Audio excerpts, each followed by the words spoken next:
Fray Emilio Carpio Ponce del convento de San Francisco de Lima.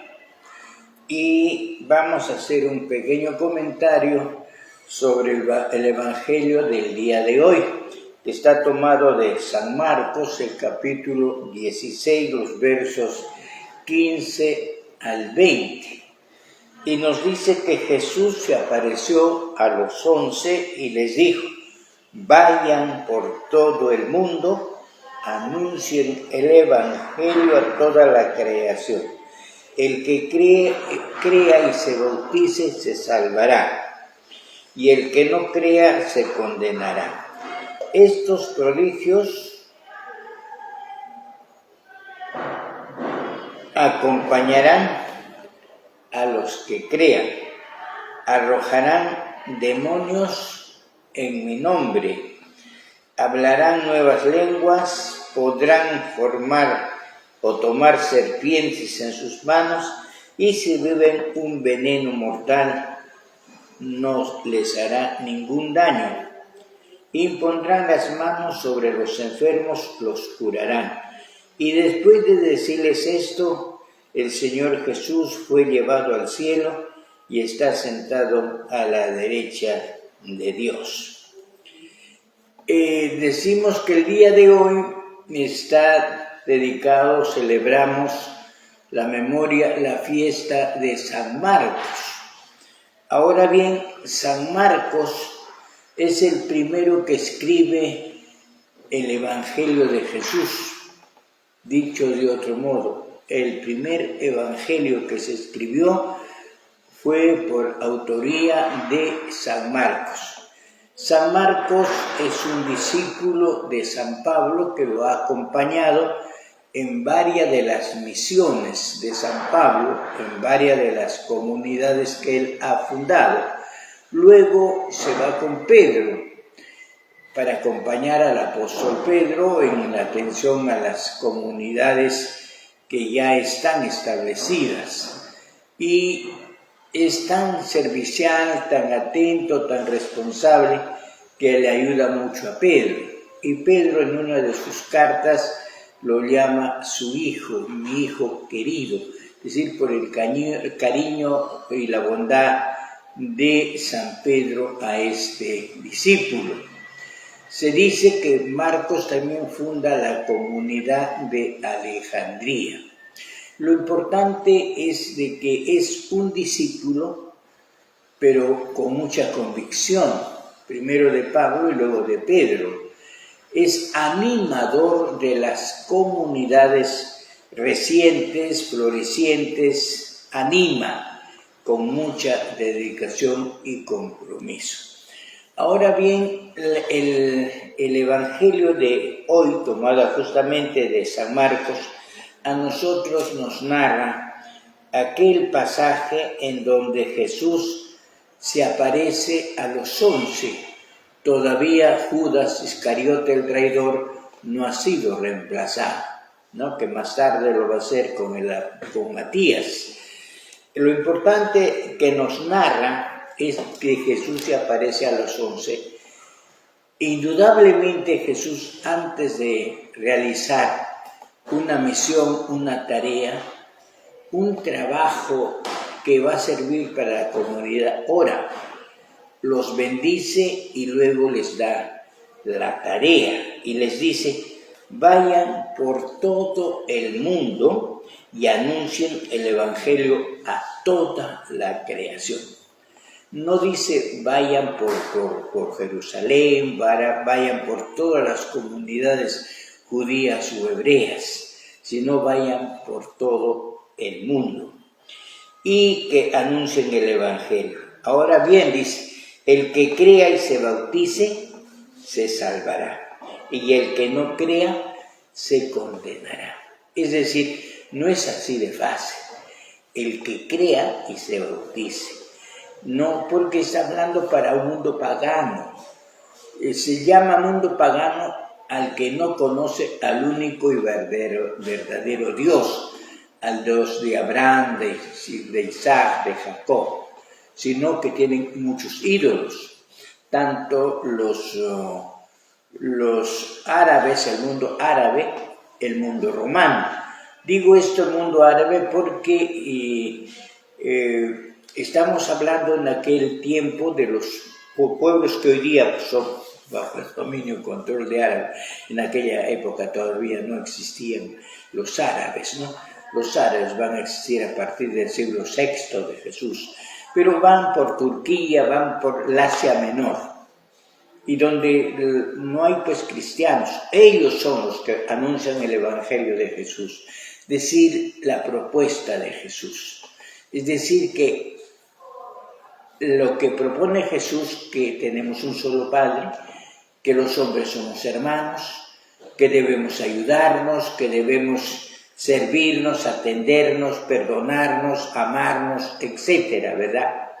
Y el que acepte esto y haga esto y se convierta, entonces dice, ya está, se salvará, porque está aceptando lo que propone Jesús: amar, bendecir, perdonar, participar, etc. Y el que no, es decir, tercamente, inteligentemente, no quiere abrazar esta doctrina, pues no necesariamente dice que se va a condenar, se va a ir al infierno, simplemente se está cerrando las puertas, ¿no? Se está cerrando las puertas, y en ese sentido le dice, pues peor para él.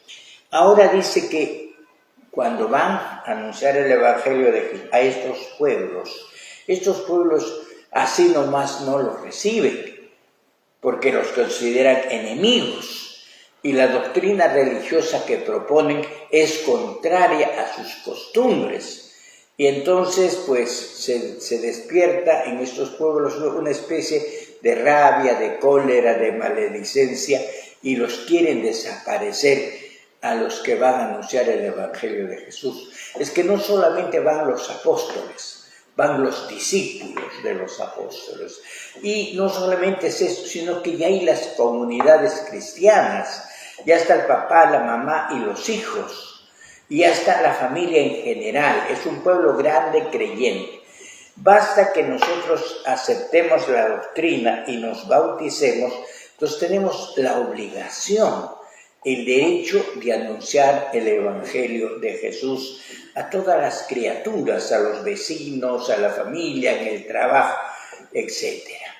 Y naturalmente, cuando tú hablas en tu trabajo sobre temas del perdón, de que ser honesto, que no hay que robar, no ser infiel, etc., la gente se molesta, se fastidia, te tienen cólera, te tienen ojeriza y te van a llamar cucufato, etc. Pero ahí está, ¿no? Pero si tú persistes, puede ser que logres que esa persona vuelva al camino de la verdad, de la tranquilidad, ¿verdad? Ahora, si se enfurece y todo lo demás, va a tomar otras medidas que se va a hacer daño él, ¿no? Ya no se salva, pues se condena. Se condena en el sentido que se está cerrando la puerta. Pero dice, cuando nosotros vamos a predicar el Evangelio de Jesús, nos va a acompañar signos maravillosos, que podremos, dice, arrojar los demonios en su nombre. Hablaremos nuevas lenguas y podremos tomar las serpientes en las manos. Y si nos dan veneno, ¿no?, en la bebida, en la comida, no nos va a hacer daño, nos va a servir más bien de alimento. Y es más, les da el poder de imponer la mano sobre los enfermos y los van a poder curar. Y después dice de decirles todo esto, el Señor se fue. El Señor sube a los cielos, ¿verdad? ¿Qué nos enseña a nosotros? ¿Cuál es la tarea, la misión fundamentalmente? Si hemos aceptado la fe en Jesús, tenemos el deber moral, en primer lugar, no solo de que nuestros padres nos han bautizado, sino desde el momento que nosotros somos conscientes. Consciente significa que tenemos conocimiento de lo que creemos, tenemos conocimiento de lo que decimos, por qué lo decimos y para qué lo decimos. Tenemos el deber moral de conocer la doctrina, de leer el Evangelio, de estudiarlo, meditarlo y entenderlo y comprenderlo y hablar a la gente. Tenemos esa obligación, pero no de forma individual, la familia, el papá, la mamá y luego los hijos. Los hijos cuando han conocido a Jesús en la casa, en la iglesia doméstica, en la escuela, en el colegio, en su grupo, en sus amigos, pueden hablar del bien, de guardar los mandamientos. Y entonces los otros niños, los otros jóvenes, aprenderán a conocer el camino del bien y irán por la senda del bien. Pero si no hay quien les hable, el camino del mal y de la perdición pues está abiertos, ¿no? Todos nos ilusionan, todos nos presentan el pecado como algo maravilloso, glorioso, como que uno es feliz y puede gozar, ¿verdad? Pero cuando se acaba esa ilusión, esas luces de bengala, cuando el humo se va, ¿qué es lo que queda? Queda decepción, miseria, angustia, desesperación, llanto. Y nos damos cuenta que era fantasía, que era mentira, ¿no? El sexo pues fue una ilusión, el trago fue una ilusión, la droga fue una ilusión, una falsedad, pero que te obligó a robar, a coimear, a cometer una serie de delitos. Entonces cuando uno vuelve a tomar conciencia, a meditar, uno se da cuenta de que ha hecho error, ha hecho mal.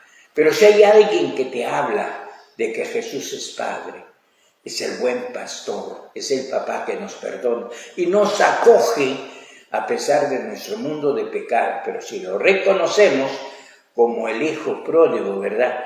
Cuando está en medio de la porquería de los chanchos, cuando tienen que comer la comida de los chanchos, él regresa, se acuerda de su Padre, de Dios, y dice, en la casa de mi Padre no falta pancito. Pero ¿cómo voy a ir ahora si he cometido tantos pecados, tantas burradas hechas? Pero dice mi papá, y regresa, ¿verdad? Y regresa. Y el papá lo espera. Y cuando lo encuentra lo abraza. No le dice, eres un desgraciado, un pervertido, no. Simplemente lo abraza. ¿Por qué? Porque dice, este hijo mío estaba perdido, lo he encontrado. Este hijo mío estaba muerto y está vivo. Y entonces hay que celebrar la fiesta. Y ese hijo cuando es recibido, esa persona que se siente acogido, se siente perdonado, se convierte seguramente en un apóstol y en un discípulo de Jesús. Esa es la misión y la tarea que todos tenemos que realizar.